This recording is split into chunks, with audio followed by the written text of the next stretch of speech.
ആ ഡോളറിന് എന്തൊക്കെയുണ്ട്, ആളുകൾ എന്തൊക്കെ റിസർച്ച് ചെയ്ത് അറിയും ആ സമയത്ത്. ഇത് യഥാർത്ഥ ഡോളറാണോ, ഇത് വെറുതെ ഒരു ഡിജിറ്റ് വെറുതെ പ്രത്യക്ഷപ്പെട്ടതാണോ എന്ന് അറിയാൻ വേണ്ടി ആളുകൾക്ക് ഉത്കണ്ഠയുണ്ടായിരുന്നു. ആളുകൾ അന്വേഷിച്ച് പോകുമ്പോഴാണ് മനസ്സിലാവുന്നത് ഓരോ ഡി പിക്കും സ്വന്തമായിട്ട് നമ്മളെ കറൻസിക്കുള്ള പോലെ നമ്പർ ഉണ്ടായിരുന്നു. ഓരോ ഡി പിക്ക് നമ്പർ, ബാർ കോഡ് ഉണ്ടായിരുന്നു.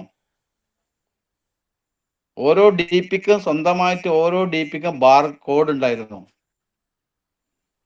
അതുകൊണ്ടാണ് നമുക്ക് ആ ഡി പി ബാങ്ക് വഴി വിഡ്രോ. ഞാൻ ആക്സിസ് ബാങ്കിലൊക്കെ നിരവധി തവണ വിഡ്രോ ചെയ്തിട്ടുണ്ട്. ടാക്സ് ഡിഡക്ഷൻ കഴിഞ്ഞിട്ടാണ് നമുക്ക് പൈസ നമ്മുടെ അക്കൗണ്ടിൽ വരിക.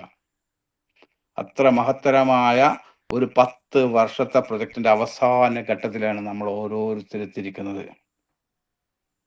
ഞാൻ വിശ്വസിക്കുന്ന ഒരു കാര്യം, വരുന്ന ഒരു 6 മാസം അല്ലെങ്കിൽ ഒരു വർഷത്തിനുള്ളിൽ ഇന്ന് നമ്മളെ കേരളക്കരയിൽ ബിസിനസ് ചെയ്യുന്ന ആളുകളെക്കാളും പ്രഗത്ഭന്മാരായിട്ടുള്ള ഇൻഡസ്ട്രി ലീഡേഴ്സ് ഇവിടെ വന്ന് വിപണി കീഴടക്കുന്ന കാര്യം ഒരു സംശയം എൻ്റെ മനസ്സിലില്ല. കാരണം അവര് പോകാൻ പോകുന്നത് ക്രിയേറ്റേഴ്സ് ആൻഡ് ഇൻവെസ്റ്റേഴ്സിലേക്കാണ്.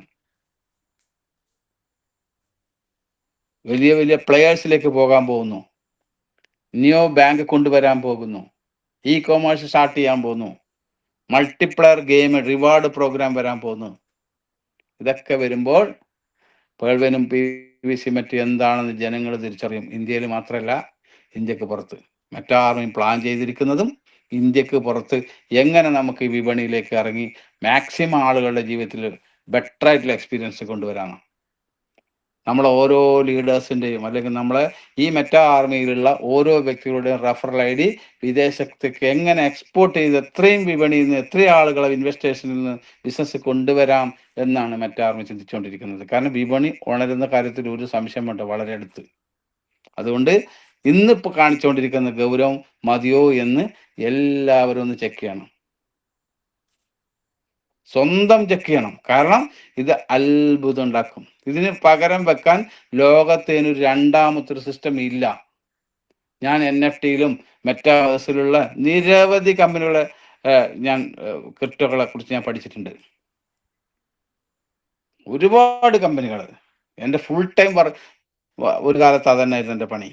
രാവും മുതൽ വൈകുന്നേരം വരെ ഞാൻ ഈ മെറ്റാവേഴ്സ് ടെക്നോളജിയിലുള്ള ടോക്കനെ കുറിച്ച്, NFT ടോക്കനെ കുറിച്ചിട്ട്, അതിൻ്റെ പ്ലാറ്റ്ഫോമിനെ കുറിച്ചിട്ടും അതിൻ്റെ എല്ലാ പ്രവർത്തനങ്ങളെ കുറിച്ചും നിരന്തരമായി പഠിച്ചുകൊണ്ടിരിക്കുന്ന ഒരാളാണ് ഞാൻ. ഇപ്പം നിലവിലുള്ള മാർക്കറ്റിലെ ഭീമന്മാരായിട്ടുള്ള മെറ്റാവേഴ്സ് ടെക്നോളജിയിലുള്ള കുറച്ച് കമ്പനികളുണ്ട്. അതൊക്കെ പേൾവേൻ്റെ ഭാഗമായിട്ടുള്ള കമ്പനികളും തന്നെ. അതിലൊക്കെ ഡോക്ടർ ഡാനിയൽ ജോൺസന്റെ ചെറിയൊരു കയ്യൊപ്പ് അവിടെയൊക്കെ ഉണ്ട്. അതൊക്കെ വെറും പൈലറ്റ് പ്രോഗ്രാമാണ്. വെറും പൈലറ്റ് പ്രോഗ്രാം, വെറും ടെസ്റ്റ് എന്ന് വേണമെങ്കിൽ പറയാം. യഥാർത്ഥ പ്രൊഡക്റ്റ് പേൾവൻ PVC മെറ്റയിലൂടെ ലോകം കാണാൻ പോകുന്നു.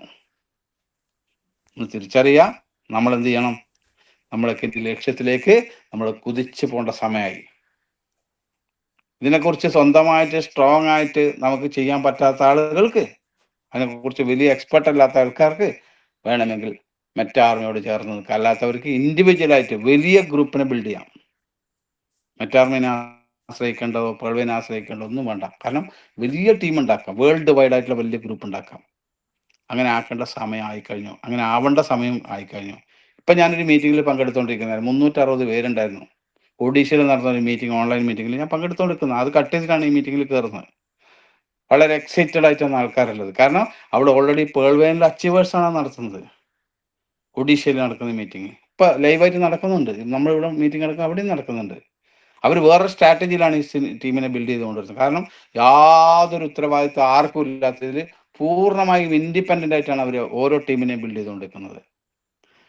അവിടെ ഒരു ചാലഞ്ചസ് പറഞ്ഞാൽ ആളുകൾക്ക് പൈസ സെയിൽസ് ചെയ്ത് ബിസിനസ് എടുത്തിട്ട് വേണം അവർക്ക് അവരുടെ പൈസ പേയ്മെന്റ് എടുക്കാൻ വേണ്ടിയിട്ട്. അപ്പം അത് വലിയ ടഫാണ്, കൺഫ്യൂഷനാണ്. പിയർ ടു പിയർ ഒക്കെ ഇപ്പം നമ്മുടെ സിസ്റ്റം പിയർ ടു പിയർ വരാൻ പോകുന്നു, വ്യത്യസ്തമായിരിക്കും. കാരണം നിലവിൽ പിയർ ടു പിയർ ഫെയിലാണ്. നമ്മൾ പിയർ ടു പിയറിലേക്ക് ഒരാൾ പൈസ അയച്ചു കഴിഞ്ഞാൽ ആ പൈസ അവിടെ കിട്ടി മണിക്കൂറിനുള്ളിൽ അയാൾ അക്കൗണ്ട് ബ്ലോക്ക് ആവും, പരിചയമില്ലാത്ത ഒരാൾക്ക് പൈസ അയച്ചു കൊടുത്താൽ. അപ്പോൾ ഗ്രൂപ്പിനെ ബിൽഡ് ചെയ്യുമ്പോൾ ഒരു ദിവസം ലക്ഷക്കണക്കിന് ഉറുപ്പ്യൻ്റെ ഇടപാട് നടക്കുമ്പോൾ തീർച്ചയായിട്ടും ഒരു ഒന്നോ രണ്ടോ മാസം ചിലപ്പോൾ ചെറിയ രീതിയിലൊക്കെ കൊണ്ടു നടക്കാൻ പറ്റും. അത് കഴിയുമ്പോൾ ആ ഗ്രൂപ്പിന് കംപ്ലീറ്റ് അടി കിട്ടും. അത് പിയർ ടു പിയർ ഫെയിലറാണ് ഇപ്പോൾ മാർക്കറ്റിൽ, വിപണിയിൽ. അതുകൊണ്ട് ബിനാൻസ് കുറേ കാലം പിയർ ടു സ്റ്റോപ്പ് ചെയ്തിരിക്കുന്നത്. കാരണം അത്രയും പ്രശ്നങ്ങളുണ്ടായി. കേസും വഴക്കും കാര്യങ്ങളും ഉണ്ടായിട്ടുണ്ട്. പക്ഷെ pearl value peer to peer കൊണ്ടുവരാൻ ആദ്യം കമ്മ്യൂണിറ്റിക്കകത്തായിരിക്കും കൊണ്ടുവരുന്നുണ്ടാവുക. അപ്പോൾ അതൊക്കെ നമുക്ക് കുറച്ചും കൂടി ഈസിയാവും. ആളുകൾക്ക് പൈസ മാറിയെടുക്കാനൊക്കെ ഗുണമുണ്ടാവും.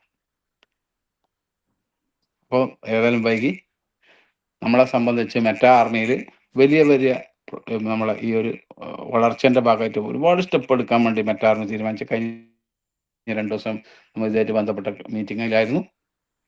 മെറ്റാ ആർമി എന്ന് പറഞ്ഞാൽ പേൾവെൻ ബിസിനസിൻ്റെ ഒരു ലക്ഷ്യത്തിലേക്ക് കൊണ്ടുവന്ന ഒരു വാഹനമായിട്ട് കണ്ടാൽ മതി. ആ വാഹനത്തിൽ കയറിയിരുന്നാൽ, ആ വാഹനത്തിലേക്ക് എൻ്ററായാൽ തീർച്ചയായിട്ടും സാമ്പത്തിക സ്വാതന്ത്ര്യം ഉണ്ടാവും. പക്ഷേ നമ്മൾ ഈ വാഹനത്തിൽ എൻ്റർ ചെയ്യുന്നു എന്ന് പറഞ്ഞാൽ നമ്മൾ ഈ പ്രോഗ്രാമിൽ അറ്റൻഡ് ചെയ്യുന്നു എന്ന രീതിയിൽ വേണം വിലയിരുത്താൻ.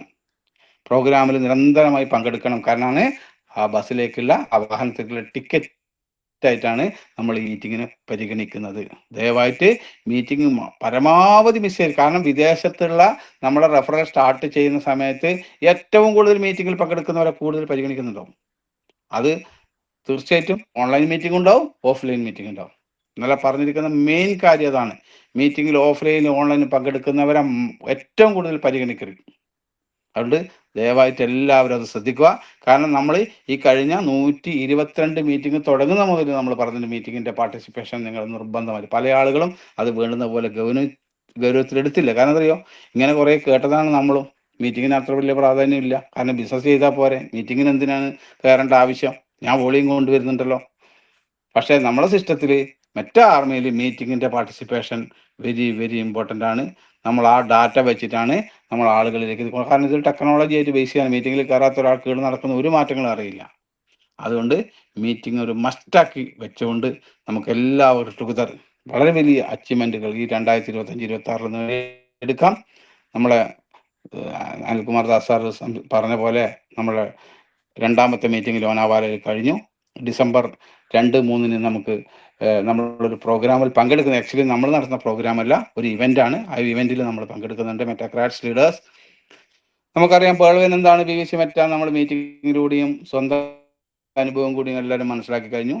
മെറ്റാ ആർമി എന്താണ് ചെയ്യുന്നത് നമ്മൾ 2-3 മീറ്റിങ്ങിലൂടെ മനസ്സിലാക്കി. ഇനി ഇൻഡസ്ട്രീൻ്റെ പവർ എന്താണ്, ബ്ലോക്ക് ചെയിൻ ടെക്നോളജിയും ക്രിപ്റ്റോ കറൻസി ഇൻഡസ്ട്രിയുടെ പവർ എന്താണെന്ന് മനസ്സിലാക്കുന്ന വലിയൊരു ഇവൻ്റാണ്. ഞാൻ കഴിഞ്ഞ വർഷത്തെ ഇവൻറ്റിൽ പങ്കെടുത്ത ആളാണ്. അതുകൊണ്ട് അടുത്ത ഇവൻറ്റ് 2-3 നടക്കുന്ന ഇവൻറ്റ് ബാംഗ്ലൂരിൽ നമ്മൾ മെറ്റാക്രാറ്റ്സ് പങ്കെടുക്കും. അതിനുശേഷം വലിയൊരു റീയൂണിയൻ പ്ലാൻ ചെയ്തിട്ടുണ്ട്. ഫാമിലി റീയൂണിയൻ, നമ്മളെ മെറ്റാക്രാറ്റ്സ് ലീഡേഴ്സിൻ്റെ മൊത്തം ഫാമിലിനെ അസോസിയേറ്റ് ചെയ്തിട്ടുള്ള ഒരു പ്രോഗ്രാം പ്ലാൻ ചെയ്തിട്ടുണ്ട്. ഇങ്ങനെയുള്ള ഒരു നിരവധി കാര്യങ്ങൾ മെറ്റാ ആർമിയുടെ ഭാഗത്ത് വരുന്നുണ്ട്.